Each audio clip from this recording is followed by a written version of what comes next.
திருச்சிற்றம்பலம்.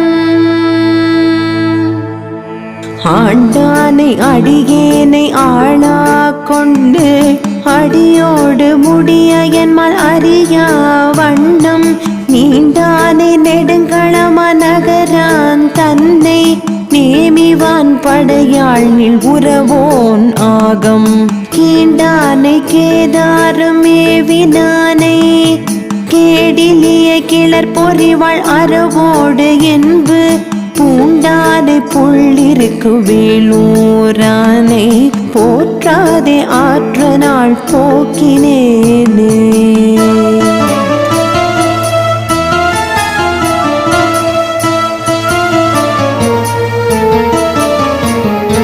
சீர்த்தானை சிறந்தடியின் சிந்தையுள்ளே திகழ்ந்தானை சிவந்தன்னை தேவதே